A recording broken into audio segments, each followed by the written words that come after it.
नमस्कार, प्रणाम, जय सद्गुरुदेव। आज बहुत ही अद्भुत विषय लेकर के मैं प्रभु के कृपा से आप सबके सामने रखने जा रहा हूँ, जो स्वरवेद से है। स्वरवेद के दिव्य दोहे, इनको आप जहाँ भी हैं उस स्थिति में बैठ करके आंखें बंद करके और इन दिव्य दोहों का श्रवण करें। आपकी चेतना का ऊर्ध्व विकास होगा, ऐसा मुझे पूरा विश्वास है। इसी विश्वास के साथ मैं इन दिव्य दोहों को बताने जा रहा हूं। सद्गुरुदेव क्या कहते हैं कि जीव प्रेम प्रभु में करे, उतने प्रभु करहो। कृपा दृष्टि प्रभु जाहि पर, जगत प्रेम कर सोय। दुख में यह संसार है, सुख खोजत अज्ञान। सुख सागर तेरे पास है, सद्गुरु शरण पिछान। प्रेम भक्ति सद्गुरु करो, सद्गुरु अलख लखाए। प्रथम मिलन गुरु फिर प्रभु, जन्म मरण दुख जाए। सद्गुरु भालागते होए काक से हंस। जीवन मरण सुधार कर, अमर भये सोई वंश। सद्गुरु ऋणी जगत है, और इन कभी नहीं हो। तीन लोक की संपदा, एक वचन नहीं हो। तो सद्गुरु क्या कहते हैं कि हमें सभी पर दया रखनी चाहिए। हर जीव पर दया करे, सब जीव पर। ऊंच नीच नहीं जान, देखे अंतर आत्मा, त्याग देह अभिमान। यह जो माया है कुटिल है, कुचाल है, कुरूप है। यह जीव का अधोगति में ले जाने के लिए हर संभव प्रयास करती है। यह माया हम सबको भटकाने के लिए नाना दृश्य को, नाना तरह के चित्त को चंचल बना देती है, मन को अनियंत्रित कर देती है, और जिसके कारण हम अपने निज लक्ष्य को, जो क्या करने आए थे, उसको भूल जाते हैं। सभी संतों ने, सभी सदग्रंथों में यही कहा गया है कि मानव जीवन का एकमात्र लक्ष्य है उस परमानंद सच्चिदानंद परम पिता परमात्मा, उनका अनुभव हो जाए। और इसलिए सद्गुरु की जरूरत पड़ती है।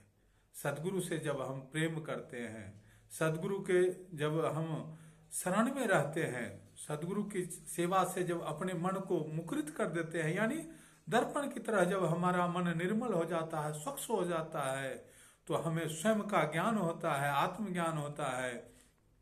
और आत्मज्ञान जब उदय भई, सुधि भय आपन देश, तब हमें पता चलता है, अरे हम हैं कौन, कहाँ से आए हैं, कर क्या रहे हैं, जाना कहाँ है, इसका बोध होता है। तो सद्गुरुदेव की असीम कृपा से हम सब इस मनुष्य शरीर में रहते हुए और अपना उस लक्ष्य को, परमपिता परमात्मा की भक्ति जो है, सद्गुरु साक्षात ब्रह्म ही है। सद्गुरु ब्रह्म स्वरूप है, नर स्वरूप के माही। पारस दे जग जीव को, कंचन रूप बनाई। तो उस परमात्मा की भक्ति यानी सद्गुरुदेव की भक्ति, सद्गुरु शरीर रूप में अभी हैं। हम सब उनकी भक्ति करके, उनसे प्रेम करके उस जीवन मुक्ति, आनंद, विदेह मुक्ति, उस पद को प्राप्त कर लें। सदगुरुदेव कहते हैं कि अरे इस माया की नगरी से मैं तुम्हें छुड़ा दूंगा, मैं तुम्हें अपने स्वरूप का ज्ञान करा दूंगा, तुम्हें शुद्ध हंस बना दूंगा और जहां जाना है वहां मैं पहुंचा दूंगा। लेकिन प्रेम भक्ति तो हमें करनी ही चाहिए, करना ही पड़ेगा। विहंगम योग बिना बोले हुए संसार में किसी का उद्धार नहीं होगा। विहंगम योग मतलब परा विद्या, मधु विद्या, ब्रह्म विद्या, और ब्रह्म विद्या का जो प्रदाता है वही सदगुरुदेव है। तो हम सब अपना समय जाया न करें। जितनी जीवन के समय बीत गए वो तो वापस नहीं ला सकते। अभी से संभल जाएं। वर्तमान कहते हैं ना, present is the most important time. तो जो समय अभी है, चल रहा है, हम उसी क्षण सदगुरु के प्रति हम सदगुरु ढूंढें। व्याकुल विरह वो हमें जब जागृत होगा भीतर से, सदगुरु तो हर जगह है, क्षण क्षण में है, हर पल है, और वो सत्ता स्वयं आपको अपना अनुभव करा देगी। स्वामी जी ने स्वरवेद में कहा कि अंड मंडलाकार है, व्यापक विश्व महान, सो सदगुरु का रूप है, अनुभव में पहचान। आप कहीं से भी विहंगम योग का ज्ञान साधना से जुड़े, स्वरवेद से जुड़े, स्वरवेद महामंदिर जाएं या झूसी जाएं, प्रयाग जाएं या दंडक वन जाएं, कहीं भी जाएं, आप उस ज्ञान की धारा से आप यूट्यूब पर सर्च करेंगे विहंगम योग, आपको वह चेतन विज्ञान, कैसे हमारे शरीर है, हमारा मन क्या चाल चल रहा है, प्रकृति क्या है, अक्षर ब्रह्म क्या है, परमाक्षर क्या है, सदगुरु है क्या, परमात्मा है क्या, सब कुछ आपको बाह्य रूप से, और जब आंतरिक भेद साधन करेंगे, सदगुरु द्वारा बताए गए मार्ग पर चलेंगे, तो वह अनुभव में भी घटित होगा। थ्योरी और प्रैक्टिकल दोनों का यहाँ समन्वय है। बिल्कुल अध्यात्म जो है उसके शिखर है यह विहंगम योग। इसमें आत्मा आनंदित होकर, परमानंदित होकर उसी परमानंद स्वरूप में अपने आप को उसी परमानंद के सागर में पहुंच जाती है और किलोल करती है, मस्त हो जाते हैं।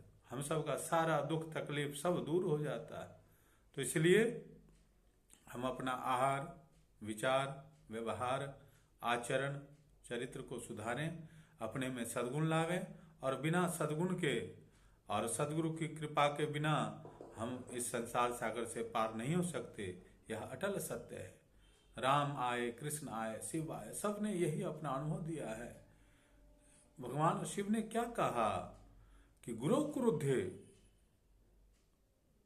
गुरु की क्रुद्ध हो जाने पर कोई बचाने वाला नहीं है। शिवो क्रुद्धे गुरुस्त्राता, गुरु क्रुद्धे शिवो नहीं, तस्मात् सर्वत प्रयत्नेन श्री गुरुम शरणम वर्जेत। यानी भगवान शिव अगर एक बार नाराज हो जाएं, तो हम सब काकभूषुंडी जी का प्रसंग सुने ही है कि गुरु उनको मनाने में सक्षम हो जाते हैं।